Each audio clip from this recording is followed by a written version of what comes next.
Welcome. You have shared some truly compelling source material for us to examine today. We are looking at a case that sent shockwaves not just through Australia, but across the Tasman Sea and into New Zealand. We're talking about the 2002 murder of Janelle Patton on Norfolk Island. This is a story of one person's earnest search for a new, peaceful life, which ended instead in, well, unimaginable tragedy. And it's all set against a backdrop of historic tranquility that, as it turns out, masked a pretty brutal reality. The historic tranquility it's really the crucial context here.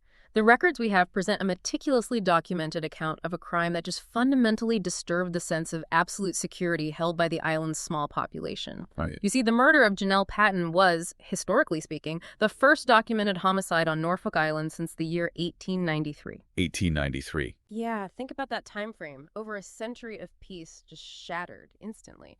So our aim here is to move through these documents and conduct a really in-depth exploration to understand the victim's journey, the precise facts of the crime, the investigation's many logistical challenges, and then the judicial resolution that finally followed 4 years later. We will, of course, approach this sensitive material with the seriousness and respect it demands, focusing entirely on the facts we've been given. Okay, so to set the scene, let's begin with Janelle Patton herself. She was 29 years old, born in Sydney, and she had relocated to Norfolk Island, which, for anyone unfamiliar, is an Australian territory. It's geographically situated in the southwest Pacific, sort of northwest of New Zealand.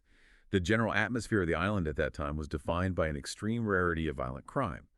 It was a fact often marketed to tourists and really cherished by the residents. It was meant to be a refuge, which just makes what happened next all the more jarring. So let's unpack the motivation behind her move. It wasn't simply a desire for a change of scenery, not at all. The records clearly indicate that Janelle's decision to leave the mainland and move to Norfolk Island in her late 20s was driven by a profound dissatisfaction and really depression about her life in Sydney. She'd explicitly told various people that she wanted to get away from what she described as the chaos and the complexity of life in a big city. This wasn't just a geographical move. It was a desperate quest for emotional and personal renewal. And that impulse to get away really speaks to a deep level of personal turbulence and trauma, really, that she was trying to escape. She was looking for isolation and safety. The records detail her specific hopes for a fresh start. Not only professionally, she found work quickly in the hotel sector, but particularly in her private life. Her history had been marred by what are described as a number of failed and tumultuous relationships back in Sydney. And this wasn't just, simple heartbreak. The severity of this past trauma is underlined by the explicit mention of one abusive ex-boyfriend who had actually broken her jaw. Wow. So her decision to seek out one of the safest, most isolated communities in the region was a really earnest attempt to just reset her entire life. She was hoping that the distance and the calm of Norfolk Island would provide the safe haven she desperately needed. Her relocation seems to have been executed quite swiftly, too, which just reinforces that sense of urgency you mentioned. The accounts note that she secured both an apartment and a job, working at one of the island's hotels during a brief preparatory trip. It really suggests a determined commitment to make this new life work. But unfortunately, the island reality didn't immediately match her aspirations for complete peace. The documents suggest that disappointment continued in her dating life on the island.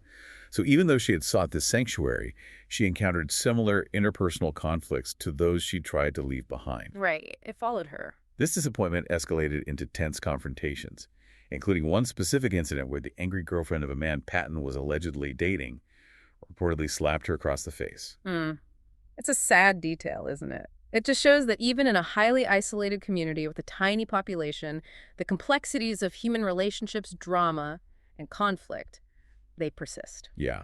The island, despite its physical distance from the mainland, it just didn't offer complete escape from emotional turmoil for her. It's critically important here to establish the timeline immediately before the murder, because it just underscores how quickly all her future plans were just extinguished.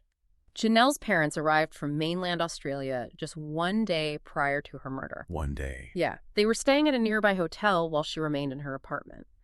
The materials note that it remains unclear why her parents didn't stay with her. Perhaps it was the small size of her island accommodation, but that's a minor detail.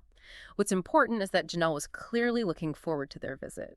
She had specific plans to take them to lunch the very next day. And that detail emphasizes that she was actively planning her immediate future, looking forward to connecting with her family, moments before her life was cut short. Focusing now on the day of the disappearance, Sunday, March 31st, 2002. Patton was last observed that morning. She was going on what was described as her usual walk along a coastal track near her home before she had a scheduled shift at the hotel. So this suggests a known, predictable routine. She was also captured on CCTV from a local grocery store at some point that morning, which provides a definitive point in time when she was still alive, engaged in typical daily errands. The agreement was solid. She would stop by to pick up her parents by 1:00 p.m. for their lunch. That time came, and it went. She failed to show up. And crucially, she didn't attempt to contact them or anyone else, which was immediately alarming to her parents. Of course. In a small, close-knit community like Norfolk Island, where routines are so often strictly observed, an unexplained deviation like that from a firm plan, it would instantly raise red flags, especially given her parents had traveled so far to see her. And the alarm bells did go off very quickly. Because of her unexpected failure to appear, her parents, showing just immense and immediate concern, began searching that very afternoon. They knew instinctively this wasn't normal behavior for their daughter. They knew something was wrong. Exactly. So they contacted one of her colleagues and her landlady, trying to trace her last known movements, but neither of them had seen Patton since that morning's sightings. And given the total size and population of Norfolk Island, a thorough, informal search can be done very quickly. You can cover a lot of ground. You can. So when these initial local checks yielded no results as the evening drew in, the situation escalated rapidly from concern to, well, full-blown panic. When they received no news, no indication of her whereabouts as the evening progressed, they made the difficult decision to report her missing later that evening at the police station. And that initiated the formal investigation that would just shatter the island's perception of its own safety. The wait for news was tragically short. Soon after the Pattons reported their daughter missing, their worst fears were confirmed. Early the next morning, a woman's body matching Janelle's general description was discovered, this time by 2 tourists visiting from New Zealand. So it wasn't even police who found her? No. And the transition from a missing person inquiry to a major homicide investigation was immediate. And for the family and that small island community, absolutely devastating. The location of the discovery is a crucial and deeply unsettling detail. It gives us immediate insight into the crime's movement. The body was found at the Cockpit Waterfall Reserve. And what makes this so geographically significant is that this reserve sits at the opposite end of the island from where Janelle was last seen on her morning walk. The opposite end, so she was moved. She was definitely moved. We aren't talking about a short distance. The source materials really emphasize that she was either abducted or transported a considerable distance across the island after she disappeared, which implies the definite use of a vehicle. Right. This movement from the site of the attack or abduction to that remote reserve, it indicates a level of planning and concealment. It differentiates it sharply from some spontaneous crime committed near her home. The location itself was remote, chosen perhaps for its isolation and the difficulty of discovery, away from the settled areas of the island. The handling of the crime scene and the subsequent identification demonstrates the immediate need to protect the family from more trauma. The body was discovered wrapped in a large black plastic sheet. Mm-hmm. This act of wrapping and concealing the body again points toward the perpetrator having some time and presence of mind to try and hide the evidence and delay identification. Yeah. And to spare Janelle's parents this unimaginable distress, it was Janelle's landlady who bravely undertook the heartbreaking task of formally identifying the body. That's awful. What a thing to have to do. It is. And this specific detail just underscores the unique burdens placed on individuals within this tiny community in the wake of such a horrendous event. We really have to pause here and acknowledge the severity and the cruelty of this moment, extending profound sympathy for Janelle Patton, who was murdered so far from the safe haven she was seeking, and for the enduring pain inflicted upon her family by this violent, senseless act. And the immediate findings from the medical examiners provided shocking, stark evidence of the brutality and the sustained nature of the attack. This evidence would later be absolutely pivotal in securing the conviction. They concluded, based on the defensive wounds, that Patton fought extensively and fiercely for her life. She fought back. She fought back hard. The description of her injuries details clear defensive wounds primarily located on her hands. Critically, she had attempted to grab the killer's blade in a desperate effort to stop the assault. This resulted in her thumb being nearly severed from her hand. Oh, that's just horrific. It is, and that detail speaks volumes. It doesn't just indicate a struggle, it confirms a prolonged, harrowing fight for survival she endured in those final moments. It confirms her resistance and provides direct forensic evidence linking the attacker to the weapon. The records enumerate the catalog of grievous wounds documented by the examiners. It paints a picture of an assault that was savage, frenzied, and prolonged. It suggests a level of rage, that is. It's just difficult to comprehend. To truly understand the extent of the violence and the prolonged nature of the assault, we should note the specific findings. She suffered a broken pelvis and a broken ankle. Injuries consistent with severe blunt force trauma or being forcefully run over or slammed with great force against an object. Okay. She sustained a fractured skull, indicating a heavy blow to the head. And astonishingly, she was stabbed over 65 times across her body. 65 times. That sheer number of stab wounds just fundamentally moves the act out of the realm of accidental manslaughter and firmly into the territory of sustained extreme violence. No question. The fatal wound was identified as a stab to the chest that punctured her lung. That was the direct cause of her death. And in one of the most horrific details documented in the sources, she was stabbed with such great force that the implement passed through her eyeball. This level of violence and injury it's just overwhelming evidence of a sustained high-intensity attack. Absolutely. Furthermore, forensic analysis of the immediate scene yielded several pieces of trace evidence crucial for the investigation, even if they initially complicated theories about the precise sequence of events. Various shards of broken glass, plastic fragments, and sand were found embedded in her hair and on her body. Sand, okay. The presence of sand is particularly relevant given the coastal nature of the island and the presumed movement of the body by vehicle.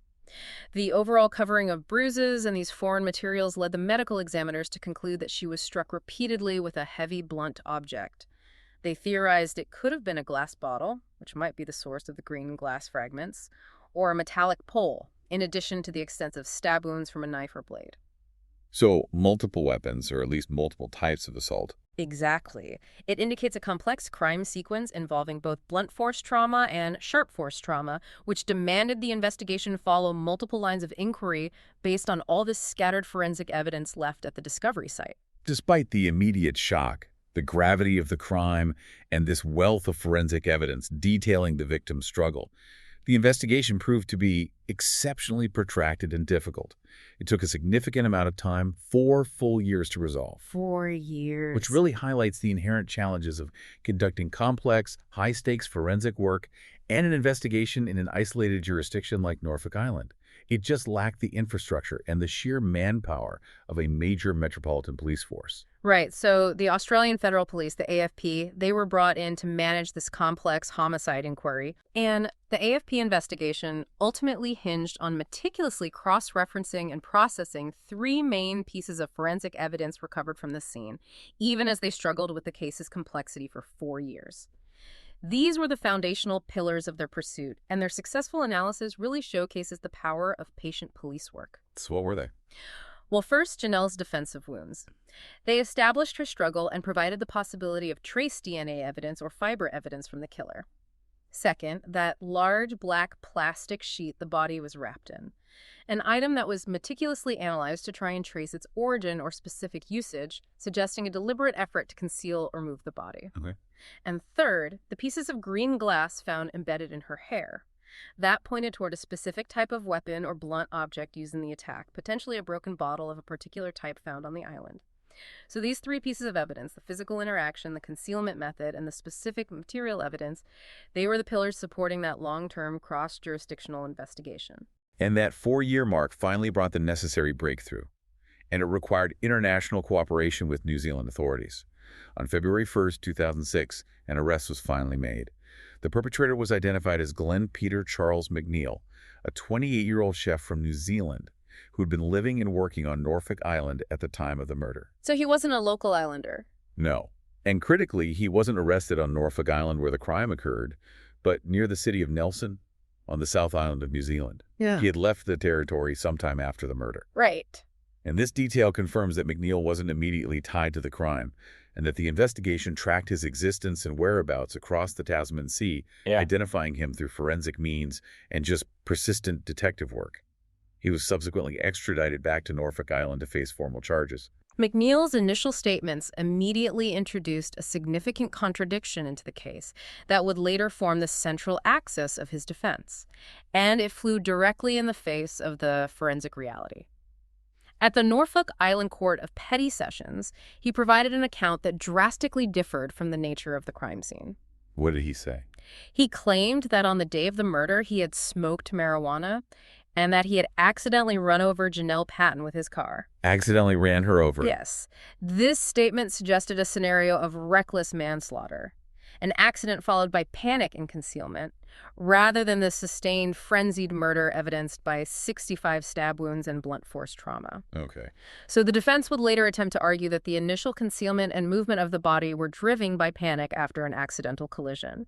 But it is vital to note that he later retracted the statement entirely. He took it back. Completely. And that set the stage for a dramatic and highly contested trial where the defense would challenge the admissibility and the veracity of this initial admission, claiming it was tainted by his mental state at the time.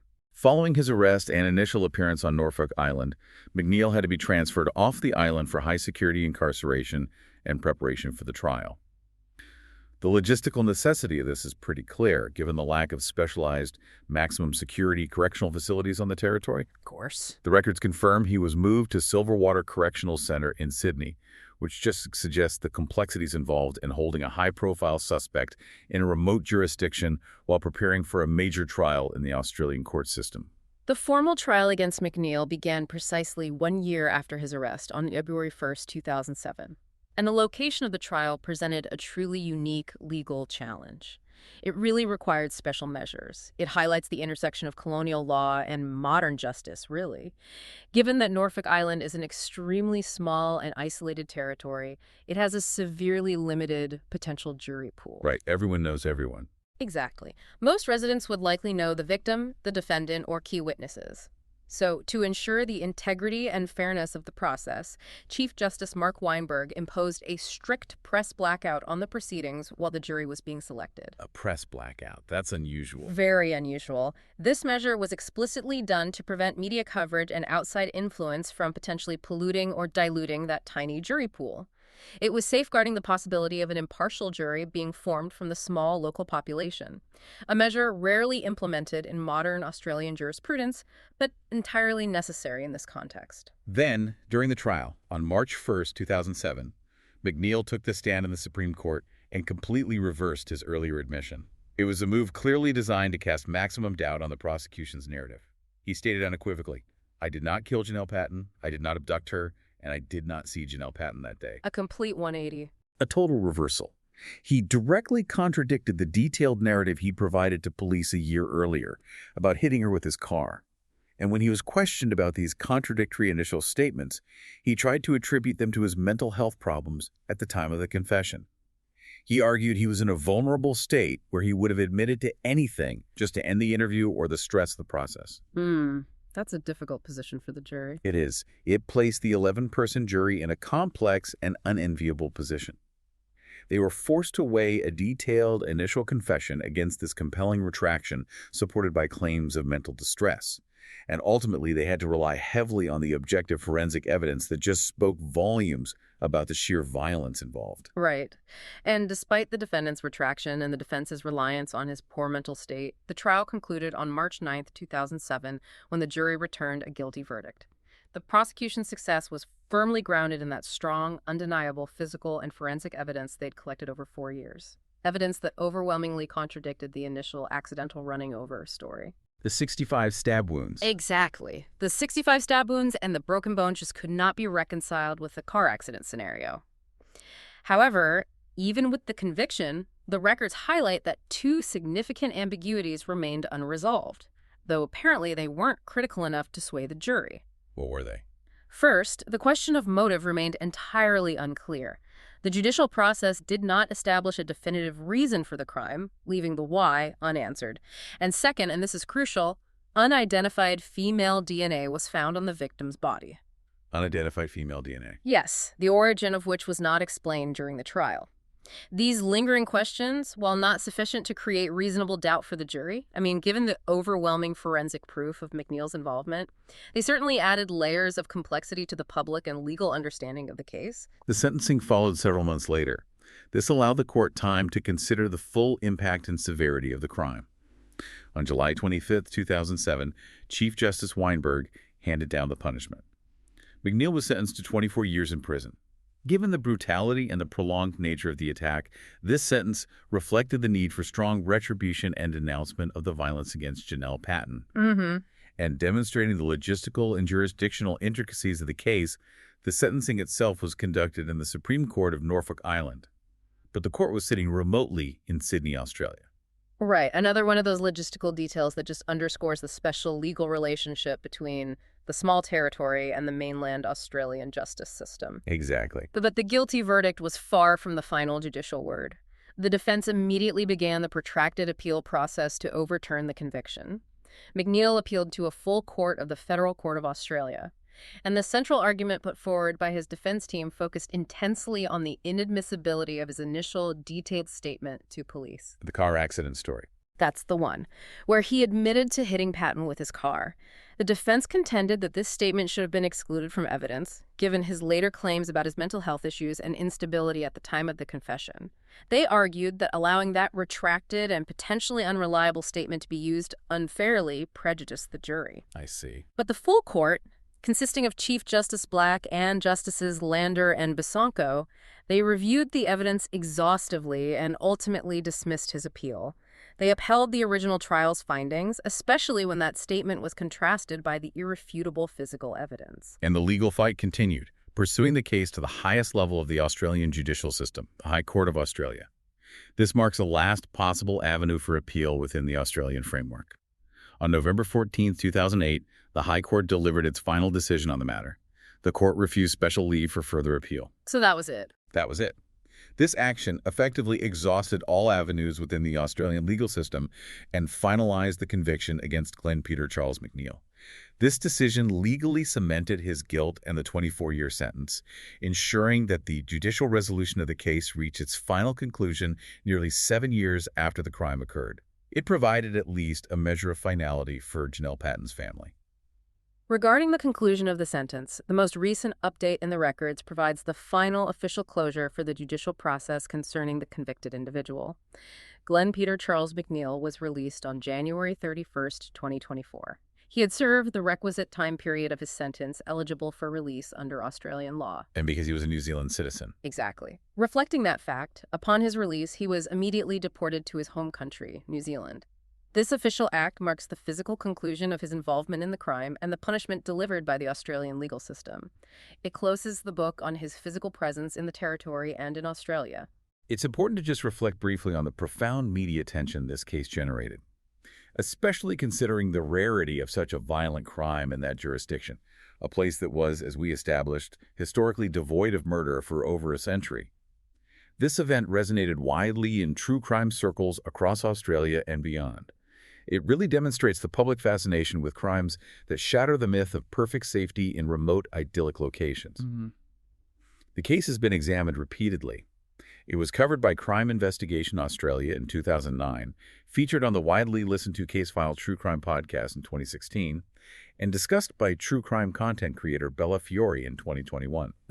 This sustained media coverage ensures that the specifics of the Janelle Patton murder, from the initial shock to the final appeals, remain a recognized and often studied part of the region's judicial and social history. In reviewing this entire body of material, we can reflect on the most significant aspects of this analysis. First and foremost, the stark contrast between Norfolk Island's historically peaceful nature and the sheer brutality and duration of the crime is. It's the most enduring shock of the case. Absolutely. Janelle Patton sought refuge in a new beginning, driven by a history of trauma, only to meet a violent end that fundamentally altered the perception of safety for an entire community.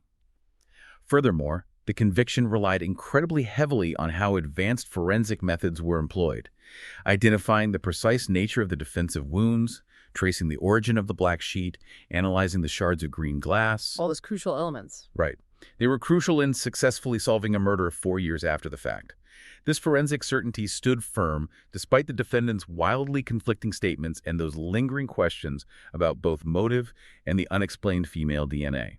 This case serves as a powerful illustration of the complexity inherent in prosecuting a high-profile, isolated crime and the absolute necessity of rigorous, patient forensic science in achieving justice. We've thoroughly reviewed the official record and the outcome of the judicial process, which hinged so significantly on the forensic evidence contradicting the defendant's changing accounts. This brings us to a final, complex question for you to contemplate, one that often sits at the heart of justice systems globally. Considering the importance of that initial police statement where McNeil admitted to an involvement, even if he minimized the violence, a statement he later claimed was coerced or unreliable due to severe mental health issues. How crucial is it for courts to accurately weigh a defendant's mental state at the exact time of their first admission? Does the subsequent overwhelming independent evidence of guilt entirely negate the validity of the procedural claims regarding that initial statement?